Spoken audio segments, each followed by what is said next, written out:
드려야 될지 참 어렵습니다. 왜냐하면 예수 믿고 복받고 구원받고 천국 가세요 그 말씀을 드려야 되는데 이게 잘 서로가 이해할 수 있는 그러한 말씀을 드려야 하는데 저도 어렵고 또 앉아 계시는 분들도 어렵지 않겠나라는 그런 생각을 하게 합니다. 성탄절 그러면 예수님 생일이고 예수님 탄생인데 그 성탄절이 뭡니까? 라는 그러한 물음도 할 수 있을 것이고요. 여러 가지 물음을 할 수 있을 텐데 하나님께서 우리에게 그리스도라는 선물을 보내셔서 우리가 그 그리스도를 믿고 구원받고 하나님 나라 가는 것을 우리가 믿음이라고 그러고 복음이라고 그렇게 이야기를 합니다. 예수님이 어디서 탄생하신고 하니 유대 베들레헴이라는 그러한 자그마한 동네에 마구간에서 탄생하셨어요. 방이 없어서 마구간을 빌려서, 마구간 이제 속일로 그러는 데잖아요. 거기서 탄생하셨다라는 그러한 말씀이 이제 중요한 그러한 성탄절의 말씀인데, 제가 드리는 말씀이 이제 그게 이제 관계에서 드리는 말씀이니까 그걸 좀 이해를 해주셨으면 좋겠다라고 생각을 합니다.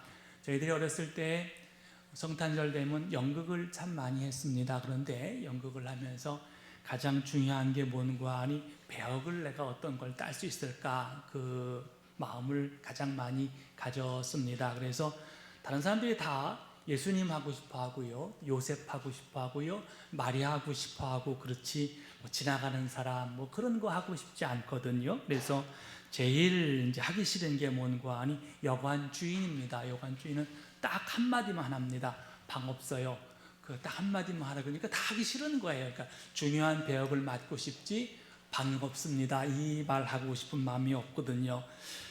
요셉이 마리아와 베들레헴에서 여관방을 찾지 못했다라는 그러한 이야기를 참 많이 하는데 이게 조금 우리가 생각해 볼 문제가 있다라고 이야기합니다. 늘 연극과 그리고 영화를 보면 마리아와 그 다음에 요셉이 임신을 해서 방을 찾았는데 여관방을 찾지 못해서 이제 마옥간으로 갔다 뭐 그런 말씀인데, 가만히 생각해 보면 베들레헴이라는 그러한 동네가 우리 속살이 마을만큼 조그마한 마을입니다. 200명 정도 살았던 조그마한 마을인데 그 당시에 여관이라는 것은 길거리, 큰 길거리에 이렇게 짓는 그러한 곳이 여관이었는데 베들레헴은 조그마한 우리 동네와 같은 그러한 동네였거든요. 그러니까 여관이 있을 리가 없었을 것이라고 생각을 합니다. 번역가들이 왜 그렇게 번역했나라는 그러한 말들을 많이 합니다만은 그 시대에 여행을 가면 그 동네, 우리 속살이 마을 같은 그런 동네에 가서 이제 집을 찾아가서 하룻밤만 좀 재워주세요. 그러면 재워주면 고마운 거고 안 재워주면 어쩔 수 없는 거거든요. 그런데 그 시대에 유대 율법에 의해서 재워주게 되어 있습니다. 근데 재워주게 되어 있는데 사람들이 주인의 마음에 찾아온 사람을 보고 이거 어떻게 재워주나라고 그렇게 이야기하면 못 재워주는 거고요. 들어오시라고 그러면 재워주는 건데, 주인 입장에서 임신을 해가지고 이제 애를 낳을 순간인데 그 사람을 집에 들였다가 거기서 애가 난다든가 그러면 굉장히 큰 어려움을 당하기 때문에 아마도 이제 주지 않았을 거다, 방해 주지 않았을 거다라는 그러한 생각을 할 수 있을 거라고 생각을 합니다. 아무튼 안타깝게 굉장히 큰 어려움 속에서 마리아와 요셉이 방을 찾지 못해서 이렇게 어려움을 당했습니다. 저희 어렸을 때 살았을 때 저희 집이 일본식 집이었어요. 일본 사람이 진 건 아니고 일본 사람이 쳤는데 방이 큰 게 이제 2개가 있는데 가운데 이렇게 미닫이 문을 해가지고 이렇게 열고 닫고 하는 그러한 문을 가진 집이었었습니다. 굉장히 이제 일본 집이라고, 일본 항공 가봐서 잘 모르겠습니다만 아무튼 그렇게 돼 있어요. 우리가 자바라라고 그러죠. 방이 2개 있는데 가운데를 막아서 문을 이렇게 열면 다 통하는 그러한 구조의 그러한 집에 살았습니다. 방이 2인데 이제 좁았는데 우리 어머니가 교회에 다니다 어느 가정이 이제 어려움을 당해서 길에 나앉게 됐어요. 그래서 길에 나앉게 되니까 우리 어머니가 그럼 우리 집에 같이 살자 그래갖고 방을 하나 줬어요. 우리도 살기 힘든데. 근데 여름이 되면 이렇게 제쳐놓고 살아야 되니까 이게 방이 터가지고 되는데 이 집이 우리 집이고 저 집이 우리 집이 돼서 방이 이제 그렇게 이제 됐어요. 우리 집이 2남 2녀고 그 다음에 어머니 아버지 사니까 6명이고 그 집은 딸이 3명이고 어머니 아버지 사니까 5명이고, 그러니까 종합 11명인데 저녁에 모이면, 조그만 방에 11명이 모이면 이게 무슨 난민촌도 아니고 참 끔찍한 광경이 이렇게 벌어집니다. 그래서 놀라운 것은 뭔가 하니, 그 집이 이제 3여였거든요. 딸만 셋이었는데 그 딸 첫째와 우리 집 큰며느리가 됐어요. 우리 형이 어떻게 그런 결정을 했는지 모르겠습니다만은, 제가 생각하기에 그래서 방은 함부로 내주는 게 아니다, 뭐 그렇게 생각을 하게 됩니다. 우리 어머니가 뭔 생각을 했는지 모르겠어요. 불쌍하고 어려우니까 들어와서 사시라고 그랬던 것 같아요. 참 마음이 좋았지요. 예수 믿어서 도와줘야 되니까 그렇게 도와주신 것 같아요. 여러분은 믿지 않겠습니다만 제가 어머니를 많이 닮았어요. 그래서 누구를 도와주고 사랑하고 아끼는 그러한 믿음의 마음이, 어머니의 마음이 있었는데, 사실은 문제는 마음인 것 같아요. 도와줄 마음만 있으면 공간이라는 건 문제가 안 되거든요. 우리 어머니 보니까 마음이 동하니까, 그래 우리 자식은 너무 힘들었어요. 왜 그러는 거야 하니, 세상에 한 방에 다 몰아놓고 난방 주는 게 어디 있어요. 힘들었는데 마음이 가니까 그렇게 하시더라고요. 요셉이 머물 자리가 없었나? 그건 아닌 것 같아요. 사람들이 마음이 없었기 때문에 공간을 내주질 않았어요. 이 이야기에서 우리가 중요한 질문을 하나 하는데, 뭔가 하니, 나에게 쉴 자리를 찾는 예수님을 내어줄 방이 나에게 있는가? 내가 예수님을 내줄 그러한 공간이 나에게는 있는가? 라는 그러한 말씀을 묻기를 원합니다. 성서는 하나같이 우리를 구원하기 위하여 오시는 메시아가 뭔가 하니, 우리를 구원하셨다라는 그러한 말씀으로 쓰거든요. 우리를 구원하신 예수님이 평화로 우리에게 오셨다라는 그러한 말씀입니다. 우리가 구약 성경에 보면 이사야 9장 2절 7절에서 그렇게 이야기하는데, 흑암에 행하던 백성이 큰 빛을 보고 사망의 그늘진 땅에 거주하던 자에게 빛이 비추도다. 이는 한 아기가 우리에게 낳고 한 아들을 우리에게 주신 바 되었는데, 그의 이름은 놀라운 좋은 자, 전능하신 하나님, 영존하신 아버지, 평화의 왕이라 불릴 것이다. 이렇게 말씀해 주셨어요. 또 구약 성경 미가 성경을 보면, 그날에 오면 주님께서 민족들 사이에 분쟁을 판결하시고 나라마다 칼을 쳐서 보습을 만들고 창을 쳐서 낫을 만들며 사람마다 자기 포도나무와 무화과나무 아래에서 평화롭게 살 것이다 라고 약속해 주셨습니다. 성탄은 우리가 평화라고 이야기합니다. 우리의 삶 한가운데 메시아는 평화의 왕으로 우리에게 오셨습니다. 십자가의 피로 화평을 이루신 분이십니다. 예수는 평화를 이루는 복이 있다라고 말씀해 주셨습니다. 하나님이 그들을 자기의 자녀라고 부르실 것이라고 축복해 주셨습니다. 바울은 이 그리스도가 우리의 평화라고 증언합니다. 우리가 2024년을 보내면서 성탄절을 통하여 세상이 참 힘들다라고 이야기합니다. 불확실성의 시대가 우리에게 왔다라고 그렇게 이야기합니다. 한국 사회가 여러 가지로 진단할 수 있지만 곁은 없고 편만 남는 세상은 되지 않았나라고 생각이 됩니다. 언제부터인가 이 나라가 각자 도생의 사회가 되면서 경쟁하고 극심해지고 혐오와 적대의 언어가 늘고 공감과 소통의 언어가 현저하게 저하되었습니다. 지금 우리 곁에는 곁에 함께 웃어주고 울어줄 사람, 곁에서 함께 걸어주고 보듬어줄 사람이 없는 사회, 즉 곁이 없는 그러한 사회가 되었습니다. 오직 내 편, 네 편만 남았습니다. 오래전 이스라엘 예언자 예레미야가 탄식을 하는데, 마치 우리 사회를 보고 탄식하듯이 내 백성은 혀는 독이 묻은 화살이다. 입에 나오는 말은 거짓말뿐이다. 입으로는 어려운 이들을 위하여 국민을 위하여 이야기하지만 마음속으로는 서로 해칠 생각을 품고 있다라고 그렇게 진단합니다. 바로 이러한 세상에 하나님께서 임마누엘 예수 그리스도를 이 땅에 보내셨습니다. 평화는 없고 폭력뿐인 이 세상에 우리의 곁으로 오셨습니다.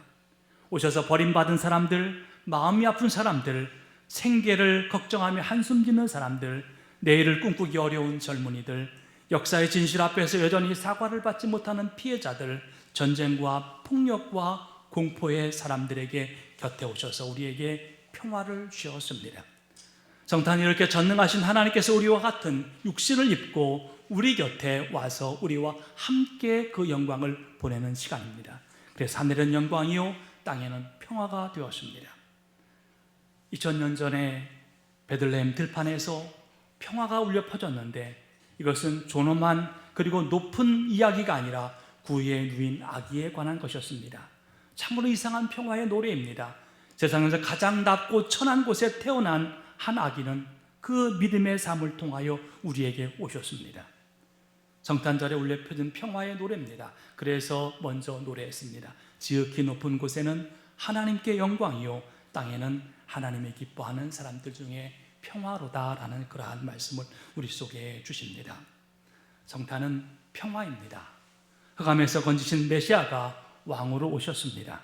주님이 주신 평화는 억울하고 부당하게 흘리는 눈물도, 곡하는 것도, 소외되고 착취당하는 것도, 죽음도 없는 그러한 사랑과 화목과 기쁨의 평화입니다. 나는 내 평화를 너희에게 준다고 하셨습니다. 사도 바울은 이 그리스도의 평화가 여러분의 마음을 지배하십시오라고 그렇게 말씀하십니다. 말씀을 준비하면서 어떤 말씀을 드릴까라고 고민을 하면서 있다가 요즘은 여러분 성탄절이 되면 카드를 보내거나 그러지는 않는 것 같아요.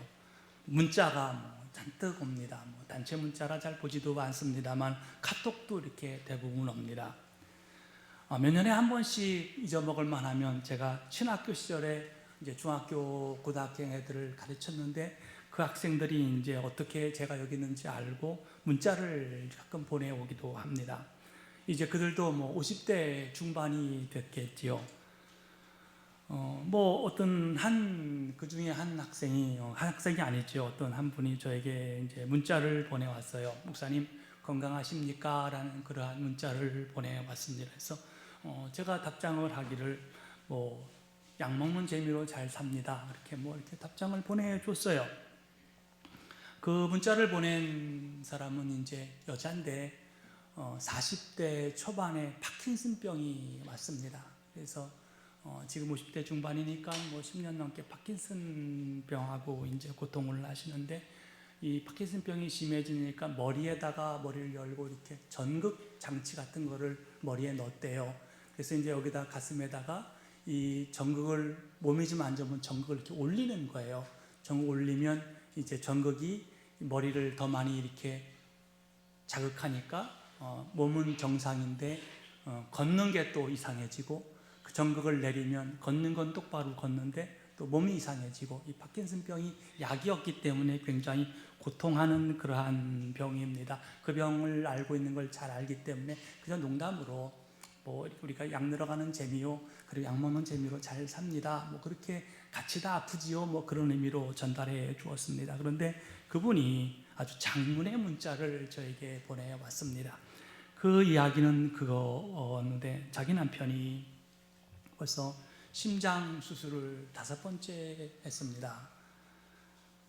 굉장히 어려운 거죠. 심장을 5번씩이나 열었다는 건 굉장히 어려운 것이고 자기가 딸이 이제 외동딸이 하나 있는데 그 외동딸이 이제 중학교 3학년 때 학폭을 당했나 봐요. 학폭을 당하고 왕따를 당하니까 이 후유증이 나타나기 시작을 했는데 이게 정신병원에 자꾸 입원했다가 또 퇴원하기도 하고 이러한 어려움 속에 있었는데 응급실에 자기가 달려갔다라는 그런 이야기를 하는 걸 보면 아마 어떤 해서는 안 될 결정을 이제 해서 응급실로 실려가고 그런 일들을 있었나 봐요. 목사님 참 힘들고 어려운 삶을 살아왔습니다 라는 그러한 고백을 하면서 뭐라고 얘기하냐. 그런데 우리의 가정에 희망을 가지는 일이 있었습니다. 그게 뭔고 하니 우리 딸이 이제 대학생이 되었습니다. 내년에 대학생이 되었는데 신앙을 조금 찾아가기 시작을 해서 내년에 주일학교 유치부 보조교사를 하게 됐습니다 라는 그러한 고백을 하면서 목사님 우리가 예수를 통하여 또 다른 희망을 시작을 합니다 라는 그러한 문자를 보내왔습니다. 참 귀한 크리스마스 선물을 받았습니다. 우리가 제가 평화요, 메시아요 이런 말씀을 무슨 말씀인지도 모르시겠지요 드렸는데, 예수가 뭘까? 예수가 누구일까? 라는 그러한 질문을 우리 할매들도 하고 또 저도 합니다. 처음 교회에 나오신 여러분도 그 예수가 누구인지, 그리고 예수가 무엇인지 질문을 하기도 하고, 저도 똑같은 질문을 평생 하고 살아왔습니다. 우리 할매들이 저를 보면 제일 많이 하는 얘기는 뭐 하려고 여기까지 내려와서 그러고 사냐라고 제일 많이 물어봅니다. 이거 하려고 제가 내려와 삽니다. 예수 이야기 하려고 하고요, 예수 믿으면 복 받고요, 더 크게 예수 믿으면 구원 받고요, 더 크게 예수 믿으면 하나님 나라에 갑니다 라는 그 이야기를 하기 위해서 지금까지 살아옵니다. 그런데 오늘 그 친구의 문자를 통하여서 우리가 다시 시작할 수 있는 소망이 예수 때문에 있는 것은 아닌가. 아무리 어렵고 힘들고 괴로워도 예수 때문에 일어날 수 있는 용기가 있지 않는가. 그 자녀가 주일학교, 여름성 주일학교 뭡니까? 주일학교 유치부 선생도 아니고 유치부 보조교사 한 거 가지고 가정이 다시 조금 힘을 얻고 예수 안에서 걸어가는 그 믿음의 은혜의 삶을 통하여 바라보면서 예수가 우리에게 새로운 희망을 주고 새로운 능력을 주고 새로운 일어설 수 있는 믿음의 힘을 주는 분은 아닌가. 오늘 그 말씀을 드리기를 원합니다. 주님은 우리의 평화이십니다. 평화가 깨진 분도 계시고 아픈 분도 계시고 그리고 고통하는 분도 있을 것입니다. 그런데 주님께서 좋은 소식을 우리에게 주셨는데, 이 땅에 평화를 공포하고 복된 소식을 가져오고 구원을 공포하며 시온을 향하여 이르기를 내 하나님이 통치하신다 하는 자의 산을 넘는 발이 어찌 그리 아름다운가라는 그런 말씀을 통하여서 주님을 통하여 우리는 넘어갈 수 있고, 주님 때문에 우리는 살 수 있고, 주님 때문에 우리는 천국 갈 수 있습니다라는 그러한 말씀이 오늘 우리 성탄절을 주시는 그러한 믿음의 말씀입니다. 사랑하는 성도 여러분, 예수님은 평화로우셨습니다. 한국 사회는 곁은 없고 편만 남는 세상이라고 하지만 사실은 그렇지 않습니다. 우리가 이길 수 있을 것이며 나아갈 수 있을 것이며 극복할 수 있을 것입니다. 그런데 제가 드리는 답은 예수가 여러분의 답입니다. 예수가 저의 답입니다. 구원을 이루는 예수가 우리의 답입니다. 왜냐하면 예수께서 우리에게 영원한 생명을 주셨기 때문입니다. 온 땅에 그 예수가 가득하고 여러분의 가정에 그 예수가 가득한 귀한 성도 되시기를 주님의 이름으로 축원합니다. 우리 기도하시겠습니다. 은혜로우신 하나님 감사합니다. 어려움 가운데도 우리가 믿음의 힘으로 걸어오게 하시고 예수 때문에 감사하게 하시고 예수 때문에 이루게 하셨습니다. 주님, 더욱더 큰 기쁨으로 주님을 맞이할 수 있게 인도하여 주시었고 이 땅에 큰 평화가 함께 임하는 믿음의 나라가 되게 인도하여 주옵소서. 감사드리오며 예수님 이름으로 기도를 쌓옵나이다. 아멘.